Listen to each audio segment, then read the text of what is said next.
네, 두 번째 픽은 인간 사냥입니다. 민주당 이재명 대표의 복심인 정진상 정무조정실장, 어제 총 13시간 40분의 검찰 조사를 받았습니다. 검찰은 정 실장의 혐의들과 함께 이 대표와의 연관성도 추궁했다고 하는데요. 정 실장은 터무니없다며 혐의를 적극 부인했습니다. 우선 검찰은 이 대표와 정 실장을 정치 공동체라고 규정했습니다. 또 대장동 민간 사업자들의 요구가 정진상 실장을 거쳐 이 대표에게 전달돼 성남시의 의사결정에 반영됐다고도 판단했습니다. 위례 개발 사업의 경우에는 사업자를 공모하기 전에 이 대표와 정 실장이 사업자를 선정했다고 봤습니다. 위례와 대장동 특혜의 윗선에 이 대표가 있다고 사실상 결론 낸 셈입니다. 네, 검찰은 오늘 곧바로 정 실장에 대한 구속영장을 청구했습니다. 영장 심사는 모레인 18일로 잡혔는데요. 정 실장 구속 여부, 이 대표를 겨냥한 이번 검찰 수사의 중대 분수령이 될 것으로 보입니다. 정 실장은 떳떳하게 임하겠다, 이런 입장 조금 전에 내놨고요. 이 소식들은 이 대표는 오늘 관련 질문에 일절 답하지 않았습니다. 어제 정진상 실장이 소환 조사를 받았는데 어떻게 보시는지 한번 여쭤봐도 될까요? 검찰의 정치 탄압이다 좀 이렇게 보시는 것 같은데 저희는 한 말씀만 좀 부탁드리겠습니다. 네, 하지만 본인의 SNS 계정에는 계속해서 검찰 수사 비판하고 있습니다. 수사가 아니라 인간 사냥을 하고 있다면 그 후과를 반드시 치르게 될 것임을 명심하라. 이 김현정 당 대변인의 논평 그대로 옮겨왔고요.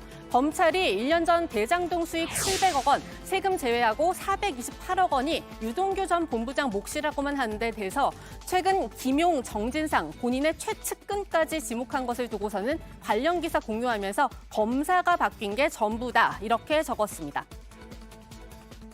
가히 인간 사냥이라 부를만 합니다.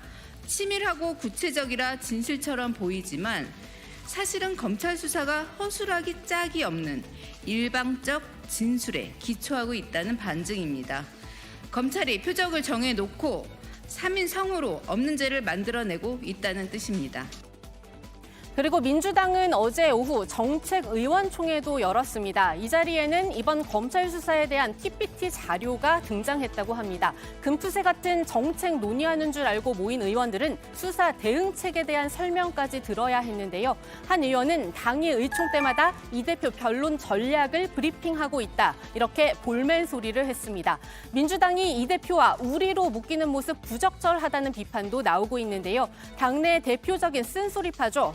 조응천 의원에 이어 이상민 의원도 공개적으로 부정적인 입장 밝혔습니다. 김용 씨나 그 정진상 씨가 억울하다고 한다면 본인들이 대응하고 또 그것도 정치적이 아니라 법률적으로 대응을 해야 되겠죠. 법률적인 문제니까. 예. 이거를 정치적 문제로 비화시켜서 자꾸 이렇게 하면은 오히려 좀 역효과가 더 나지 않을까. 자꾸 의심을 또 이재명 대표가 받게 되는 측면도 있고, 당은 조직이니까. 예. 그렇다면 별개로 대응하는 것이 마땅하고 일정한 거리 두는 것이 맞지 않을까.